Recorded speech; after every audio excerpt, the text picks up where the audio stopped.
behalf of Department of Economic Affairs, Ministry of Finance, Government of India, we welcome Honorable Minister of Finance, Corporate Affairs and Information and Broadcasting, Shri Arun Jaitley ji will address this august house.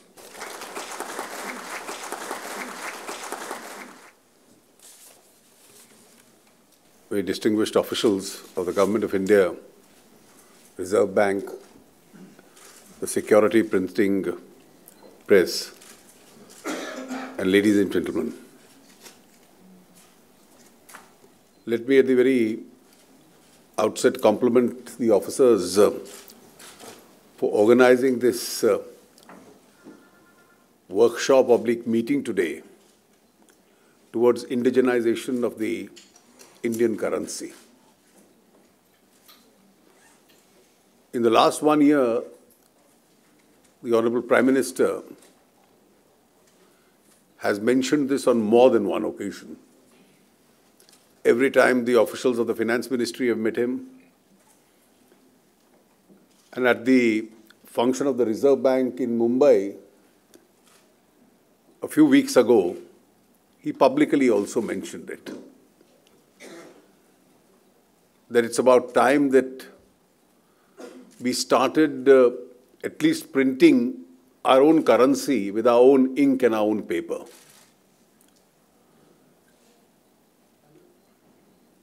It's not merely symbolism. I think it also represents a thought process where there's a desire to bring back Indian manufacturing at a particular level. We in this country have a history of missing out on industrial changes. The first industrial revolution almost bypassed us. And then came a second great opportunity. And the second great opportunity was when manufacturing started shifting in a large number of items to economies which had styled themselves as low-cost economies. So in the last 20-25 years, this was a significant change. And I've always repeated this, that this change took place because consumers is a very intelligent group of individuals. They want good products, they want products at competitive prices, and therefore they will always buy when a good product at a competitive, cheaper price is available. They won't go in for the more expensive ones. So a large number of economies, most particularly China, several other Asian economies, some economies in other parts of the world also benefited because they chose areas of their core competence and went in for low-cost manufacturing. And what were the ingredients required to be put into that low-cost manufacturing was really how do we cut costs. Now, cutting costs had several ingredients. It had ingredients from at what cost is the infrastructure for that environment available to you? What are your highways, your roads, your connectivity to your industrial centers, to the ports, to the railways, to the airports? At what cost are utilities available and is power 24/7 available and at globally competitive cost? The cost of capital, the labor regimes, the kind of licensing pre-91 obviously was a hurdle. And thereafter, the long time taken in the grant of various permissions itself was a challenge. And I think obvious of all these factors, India, and represented through its Prime Minister again, has now given this great call for Make in India. And it's extremely important that when you make quality products cheaper and of great quality, then you don't only cater to your own consumers, you also cater to consumers in other countries. In services, we've been able to make this headway.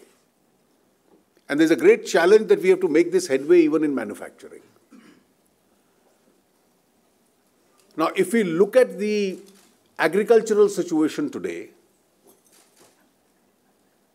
amongst various challenges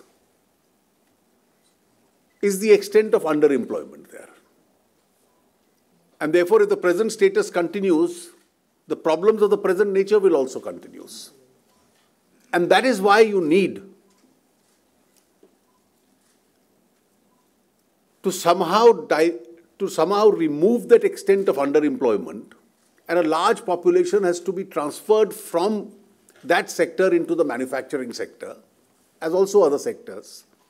And manufacturing is where big jobs are. In the amendments proposed to the land law, one of the amendments is the creation of industrial corridors. Now, these are not industrial hubs, these are not industrial parks, it's corridors. So running across along a highway or a railway track, you have a series of industries. So every village on that route down the road will get a facility of having a large number of industries where a number of rural youth can come in. Many of them are landless. You have 300 million landless people there. And these landless belongs to weaker sections of society. Dr. Ambedkar used to say that the upliftment of Dalits will only take place when in the rural areas industrialization takes place. And therefore, when alternate channels of employment are there and families start depending on incomes other than agriculture, that you are able to resolve part of the present distress. It's therefore extremely important that on each of these fronts, we have to move, and time is running against us. And therefore, we can't merely be satisfied with a slow incremental growth in manufacturing, because when China grew at a fast pace, the growth curve in industrial activity was really very sharp. And that pioneered its growth. And therefore, it's in sector after sector, we have the best trained human manpower. That's our great asset. Our second asset is that the cost of that manpower is today extremely competitive. In fact, I've heard Chinese leaders, when they rationalize the lowering of their growth targets, referred to the cost of manpower in China going up in comparison to their neighborhood. And therefore, that's another advantage that we have. We have an ability for research and technology. Therefore, creation of that infrastructure, extremely important. The other silver lining is that power today is available almost in surplus. There's more power available than there are takers, and with the energy situation, some radical reforms having taken place in recent past, there's going to be another big jump in it. And therefore, we obviously know that the corrections which are required by us in the near future are those areas. It's in that context that this industry is not merely symbolic of a national pride or honor. It's a part of that manufacturing activity picking up in India. After all, what do you need? You need paper to be manufactured in India. 1968, Mr. Morarji Desai, as the finance minister, launched the manufacture of paper. But that was paper for some small denominational notes. And we've continued a good 47 years with that. We've now started, last week, manufacturing paper which is required for Indian high denominational currency notes. But that's also only a fraction of our requirement. some 6,000 tons out of the 20,000 ton requirement. Very soon the plant and the machinery at Mysore will get ready. But the requirements may also go up. Printing ink has already started being manufactured. Printing will take place in India.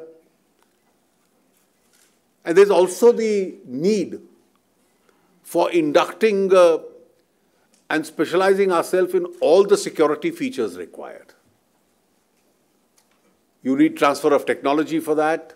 You need your own research for that. You need to have our own machinery for intellectual property protection strengthened as far as that area is concerned. And I'm sure today's meeting, dealing with a particular sector, a very sensitive sector, will send the right signals. It will express our determination that we can manufacture every ingredient of India's currency requirements in India and then look at the rest of the world. There are areas where we've done it. Today, in the conduct of elections, we are virtually a global leader. The most developed countries are still going by obsolete methodologies. And therefore, we've moved far ahead of them.